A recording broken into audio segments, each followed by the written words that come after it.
Hello tout le monde, on se retrouve ce soir avec la voix un peu cassée, je suis désolée, mais j'ai beaucoup de réceptions à vous présenter et on peut pas prendre plus de retard là-dessus. Donc désolée, c'est pas super agréable à écouter, mais j'ai plein de services presse à vous montrer. On attaque avec Nobi Nobi, j'ai reçu le 4e tome d'Orinia et pour aller avec un petit badge comme ceci. J'apprécie beaucoup le manga mais j'espère qu'il va apporter un peu plus que l'anime parce que l'ayant déjà vu, pour moi il n'y a pas beaucoup de différence. J'ai ensuite reçu de la part de Pika le 1er tome de Violence Action. Ça a l'air vraiment très sympathique, ça parle d'une tueuse à gages. Je sens que je vais beaucoup apprécier cette lecture, j'adore la couverture jaune, j'ai très hâte de le découvrir. On passe ensuite chez Vega et on commence avec le 3e tome de Lukja. J'attendais beaucoup ce tome, j'ai préféré le second au premier, j'étais vraiment curieuse de pouvoir découvrir ce qui allait se passer par la suite, donc je vais pouvoir enfin découvrir ce qu'il s'y passe. J'ai ensuite reçu le 7e tome de Deep Sea Aquarium Magmel. Au début je me plaignais un peu qu'il n'y avait pas une intrigue si développée que ça dans ce manga et finalement plus je le lis, plus je l'apprécie et je passe toujours un chouette moment de lecture à découvrir tous ces animaux marins dans ce récit.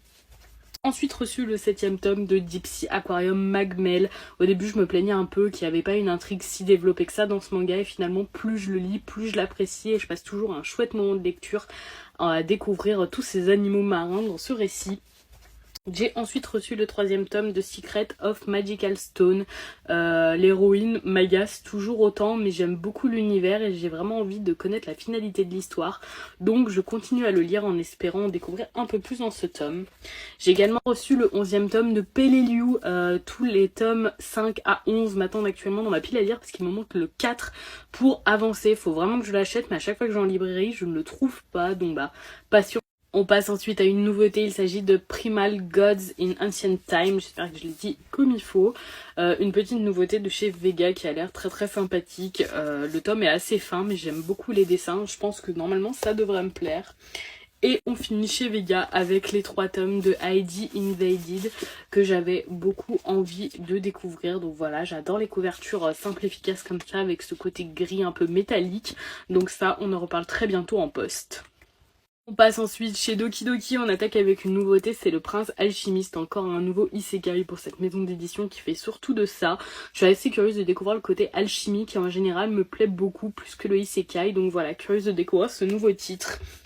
Ensuite j'ai reçu Freya, l'ombre du prince, le 6e tome que j'attendais hyper impatiemment, je vous en avais parlé un peu plus en détail dans un reel. J'aime énormément cette série qui est vraiment hyper sympathique. Et si vous n'êtes pas fan de shoujo, je vous conseille de la tenter parce que c'est vraiment une série qui change.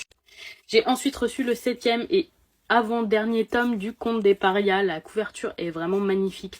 J'adore cette série, l'univers qui se passe en Angleterre, tout ça, vraiment super bonne lecture. J'ai très hâte de lire cette suite. J'ai reçu le 3e tome de The Cave King, un manga de fantasy auquel je ne pensais pas autant accrocher. Et pourtant l'humour est très efficace et l'histoire très intéressante. J'attends toujours la suite avec impatience. Donc j'ai reçu le 3e tome de The Cave King, un manga de fantasy auquel je ne pensais pas autant accrocher. Et pourtant l'humour est très efficace et l'histoire très intéressante. J'attends toujours la suite avec impatience. Donc Et on finit cette réception avec le 8e tome de Sao Tomé, donc cette série sera finie en 10 volumes. J'ai lu le tome 7 hier qui était vachement chouette et qui me rend très curieuse pour la suite. Donc pareil, ça a assez hâte de savoir ce qui va pouvoir se passer. Et voilà pour la réception d'aujourd'hui, une fois de plus c'est assez chargé, c'est que des services presse, donc pour rappel des mangas que je reçois gratuitement de la part de maisons d'édition. Désolée encore pour l'horrible voix que j'ai ce soir et je vous souhaite une très bonne soirée et je vous fais des bisous tout le monde.